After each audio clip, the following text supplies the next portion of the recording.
Hello everyone. आज मैं आप लोगों को एक स्टोरी सुनाती हूँ। पर्सनली मैं अपनी बात करूँ तो मुझे ये स्टोरी बहुत पसंद है, तो मैंने सोचा आप लोगों को भी सुना देती हूँ। चलो फिर स्टार्ट करते हैं। एक बालक प्रतिदिन स्कूल में पढ़ने जाता था। घर में उसकी माता अपने बेटे पर प्राण न्यौछावर किए रहती थी। उसकी हर मांग पूरी करने में आनंद का अनुभव करती। पुत्र भी पढ़ने लिखने में बड़ा तेज और परिश्रमी था।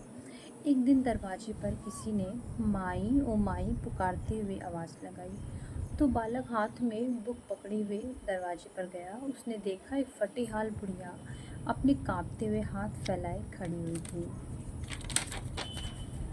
उसने कहा, बेटा कुछ भीख दे दो।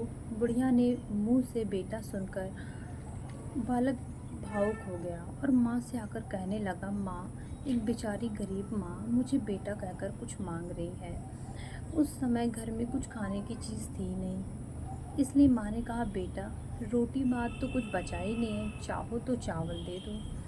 पर बालक ने जिद करते हुए कहा, माँ, चावल से क्या होगा? तुम जो अपने हाथ में सोने का कंगन पहने हो वही दे दो ना उस बेचारी को। मैं जब बड़ा होकर कमाऊंगा तो तुम्हें कंगन बनवा दूंगा। माँ ने बालक का मन रखने के लिए सच में ही सोने का कंगन अपनी कलाई से उतारा और कहा, लो दे दो। बालक ने भी खुशी खुशी वह कंगन भिखारी को दे आया।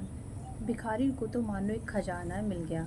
कंगन बेचकर उसने अपने परिवार के बच्चों के लिए अनाज, कपड़े आदि जुटा लिए। उसका पति अंधा था। उधर वह बालक पढ़ लिखकर बड़ा विद्वान हुआ और काफ़ी नाम कमाया। एक दिन वह माँ से बोला, माँ, तुम अपने हाथ का नाप दे दो, मैं कंगन बनवा दूँ। उसे बचपन का अपना वह वचन याद था। पर माता ने कहा, उसकी चिंता छोड़, मैं इतनी बूढ़ी हो गई हूँ, अब मुझे कंगन शोभा नहीं देंगे। हाँ, कलकत्ते में तमाम गरीब बालक विद्यालय और चिकित्सा के लिए मारे मारे फिरते हैं। उनके लिए तो एक विद्यालय और हॉस्पिटल खुलवा दे, जहाँ निःशुल्क पढ़ाई और चिकित्सा की व्यवस्था हो। माँ के उस पुत्र का नाम था ईश्वर चंद्र विद्यासागर।